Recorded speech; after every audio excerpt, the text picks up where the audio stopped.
All right, people, good afternoon. Hope you guys are doing well. Time for some pass coverage Thursday. We skipped last week, so this is going to be kind of a combination of the Panthers game and Niners game. Real quick, before we get into the numbers here, I am going to be streaming tonight with the Hawk's Nest over on his channel. So if you're not already subbed up over there, head on over there, sub him up. And tonight we're going to be previewing this upcoming Kansas City Chiefs game. So hope to see you guys there. You guys know how we do things by now, I think, if you've ever seen any of our streams. Just going to talk for a couple hours. I think we're going to start at about 8 o'clock because of the Thursday night football game. So tune on in around 8 o'clock, and we're going to go on about this KC game for as long as we need to. All right. So, past coverage Thursday. Again, skipped last week, so let's see where we stand after two games. Starting with the linebackers, as always, we got Jordan Brooks. He has been targeted a pretty decent amount over the last couple weeks. 8 times, given up, I think it's like, 7 completions. He's up to 655 yards, so at least he's not going to get to 1,000 this year, it looks like. But still leads the team, and he's still allowed, by my count, 7 touchdowns.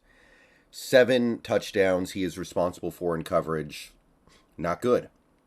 And by the end of the year, he will probably be one of the worst players in the NFL in coverage. 143.2 QB rating allowed on 66 targets. That's bad. That's really bad.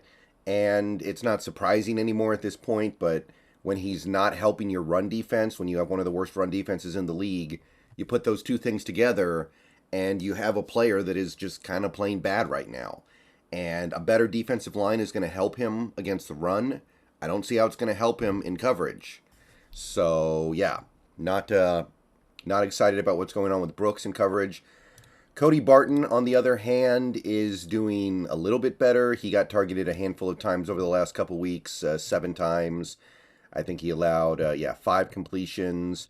Nothing huge at this point, like 63 combined yards. He did allow a touchdown in coverage, so it's definitely better. You can see the difference between him and Brooks in coverage, right?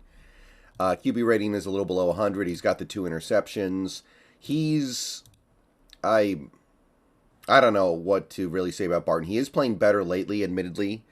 And I think there are some people who are starting to wonder if maybe Barton's turning a little bit of a corner here. But for my money, he's just too weak in run defense to really have any other kind of discussion going on here. But Barton, better.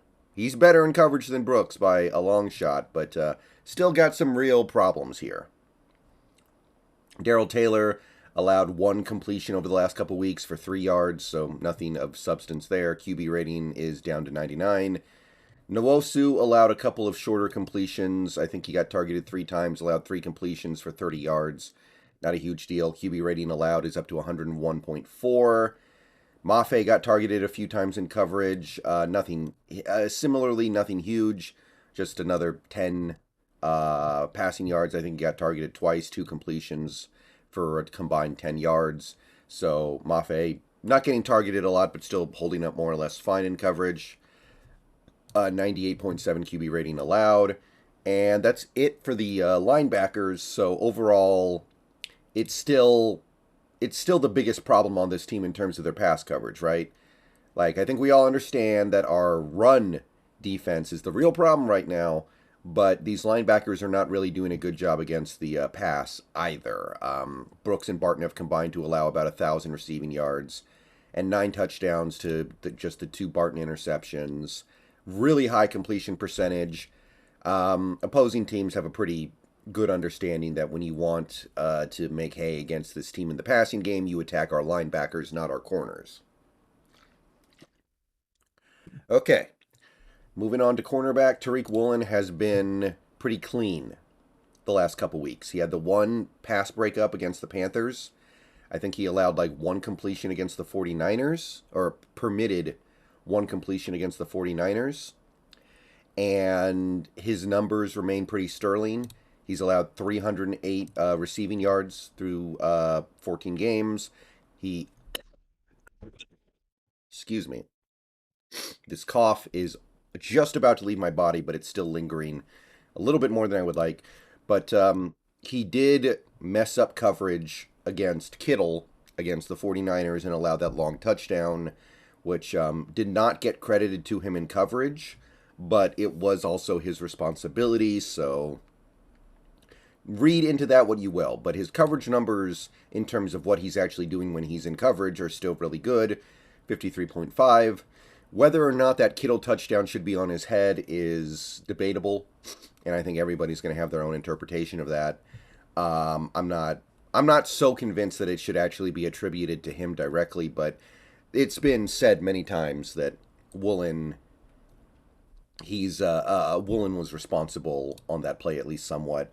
Michael Jackson, over the last couple weeks, has only been targeted a handful of times, and he's been holding up okay overall. He's only allowed like 34 receiving yards over the last couple weeks, no touchdowns, and his QB rating allowed is still really good. I would say his problem is tackling.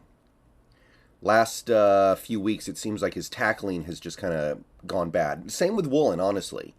Woolen's big problem lately has been tackling.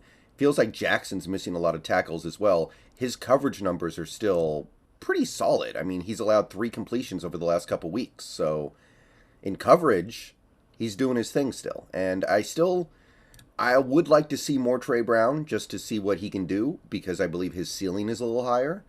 But if we get to the end of the year and Michael Jackson's QB rating allowed is below 80, like it is right now, he did his thing.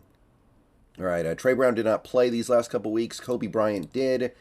And he hasn't been targeted that much because he hasn't played as much because, like I said, these opposing teams are trying to keep our linebackers on the field and players like Kobe off the field. So he's only allowed a handful of yards, like 11 yards in coverage. He's generally been holding up really well, but I wish he was actually getting picked on a little bit more because at least it would mean he would be out there. So overall, Kobe's not having a great season in coverage or anything. He's allowed over 600 yards from a nickel cornerback position. But I think he adds something to this team that unfortunately we're just not getting right now because teams are kind of forcing him to the bench. It's in a way, it's going to be kind of a relief when we play the Rams because all they know how to do is run 3 receiver sets. Ryan Neal has been targeted a good amount over the last couple of weeks, but he hasn't allowed anything big. He's been targeted 12 times, but he's only allowed like 30 yards, which is really, really good. He hasn't allowed that many completions, like 5. And at the end of the day, when you're getting targeted 12 times and you're only allowing 30 yards, that is big-time winning football. His QB rating allowed is 64 approximately, so still solid, rock solid there.